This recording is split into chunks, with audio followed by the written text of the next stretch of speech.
the Giannis trade was expected. He's going to the Miami Heat. A lot of players on the move. Tyler Herro, Jaime Jaquez were the notable players from the Heat that were sent to the Milwaukee Bucks in exchange for Giannis Antetokounmpo. And somehow they pulled Bobby Portis. Apparently Bobby Portis is just like, it's just always going to be the buy one, get one free. He's just always going to be there with Giannis. He can't be separated from him. I thought that was really funny that he was included because I didn't think it was a very fair deal to include Bobby Portis. Right now, the Heat have the fifth best odds at plus 600 to win the NBA Finals next year. I don't really think that this deal puts them over the top. I don't think this is a move that takes them from being as mediocre as they were last year, especially because they emptied out the bottom of their depth in order to go and get them. I don't think that they make much noise in the East. I think they're going to be like a 6 seed, and that's it. Here's my question, and this is a rudimentary question. Who's bringing the ball up? Who's passing the ball to Giannis? This has been a very important question. And by the other part with this, Norman Powell might not come back. That's the other thing, and he was a big scorer for them last year. Who's running the all? Is the ref is just going to inbound it? The ref's just going to inbound it from across the court to Giannis down low. Look, I'm grateful Giannis went Miami over Boston. If he went to Boston, it'd be insufferable. It worked too well. It would have been a championship for Boston. Yep. Now we get sulking Jaylen Brown, who's going to be so toxic that Boston doesn't win anything, even though they keep a good core. Giannis in Miami, I don't care that Herro left. Jaquez hurts. Jaquez was going to continue to get better in the league. I thought he was impressive in his first years. I think he's 1 or 2 years in the league. But it's not really impactful to me until I see an actual guard on the team that's going to facilitate this thing. Like, Bam's great. I love Bam. I've been a Bam truther. He can do a do-it-all 5.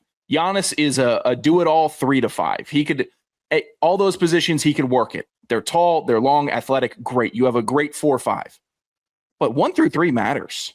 You need a shooter to replace Herro, and you need 2 guards that are going to be able to just be average. I don't think they have average right now at those other 3 positions, and that leaves you kind of like where you were last year in Milwaukee. You couldn't bring Kuzma along with you? I don't think anyone really wants Kuzma. I think you'd have to give something up to get somebody to take. You'd have to give Kuzma and something in order to make that trade happen. Yeah, I don't understand where. I don't see the vision. There's no depth. And the biggest problem in the NBA for teams that fall short is a lack of depth. That's why teams will trade stars away. Timberwolves just did this a couple of years ago. Traded away Karl Anthony Towns in order to build up the depth around Anthony Edwards, which still hasn't been enough. The best teams right now are the teams that have deep benches.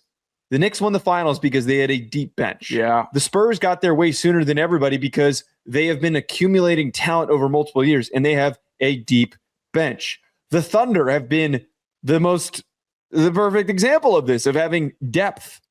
You can't just win with Bam and Giannis. It is a fallacy, I think, that is created by front offices that they think, man, if we just go and get that star, we're going to figure it all out. Here's actually a very good example. The Lakers, when they got LeBron, since they won the Mickey Mouse bubble championship, heaviest ring of all time. Sure.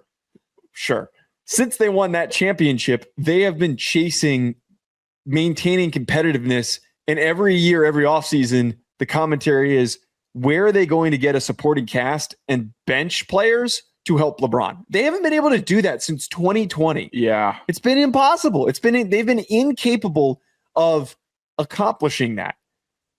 You did the same thing where you're taking on a star in his 30s. You don't have anything really to support him. You rush the process when you really should have just tried to be bad and build up like some of these other franchises have done. It is going to be, I think, a much more of a challenge. Even though these players are good, I think it's going to be a major, major challenge. This isn't like the Jimmy Butler team that got to the finals. I think like that team was better than this current roster. They were deeper. Yeah. I think the worm's turning on the star in the NBA. It is. because when Shea goes out, the Thunder, you look at who's coming in by the scorers table for the Thunder. You're like, what? 3 more guys? 3 more that can go and do it? Stinks. It's terrible. I like the Star game because it's easier for me to track in my caveman brain. But honestly, like, I think Jay Wright was talking about it with Doncic, and they were talking about, like, did the Knicks ring this year change how front offices are going to operate in basketball? Because while Brunson's a star and Cat's a star, and they're kind of in that echelon, they're not the guy. They're not the guys in the league. Like, top 5, super maxed, risk your whole franchise, trade away everybody for guys. They're built and they won because it was a full team effort. And I know teams chase that when they have stars, but it's still different. It's way, way different of a mentality for teams. So we could see, like, depth teams rising without, like, stupid Portland, even as an example this year. Pick up awful Denny Avdija, who did nothing with the Wizards and, ends up averaging 20 plus this season. And they have depth and they keep on drafting decently. They're not going to be dangerous this year, but it's at least competency, and it's not relying on 1 or 2 dudes to do everything for the team. I think NBA is leaning towards that. Yeah, it's been pretty established and reinforced that you need to have that cast. Every time we have a team that tries to rush this process of getting better overnight, it never ends the way that they hope it will. It never ends the way that they expect it will. I think that we're going to be looking at the Mavs being pretty mediocre unless they sign a big free agent. I don't think that they've got any capital that's going to allow for them to make another trade to go and get somebody else. I just don't know what the corresponding moves are in order to bridge the gap. If you can add a solid point guard to that point, and if you can add a couple of depth pieces, I can buy in, but I'm not there right now. There's a lot more that needs to be proven. This is just a lateral move, it feels like, with Giannis. It feels like he went, and I get it. It's much nicer to be in Miami than it is to be in Milwaukee, and you get to, have fun in the sun. I get that. That's probably what a priority is. No, it's saving money because their tax situation in the state. Fun in the sun. Okay. If you asked a 31-year-old who spent most of his professional life, he lived in Greece, most of his professional life in Milwaukee. If you asked him, hey, do you want to stay in Milwaukee? Or what if we got you a job in Miami? Do you think that most 31-year-olds would say, yeah, I'd love to go to Miami. I'm tired of freezing my ass off. Depends on if they're drinkers or not. I think you got to be a drinker. I think if you got millions of dollars and you can buy a big old house on the beach, you can just kind of vibe. I hope Giannis has fun in the sun with his son.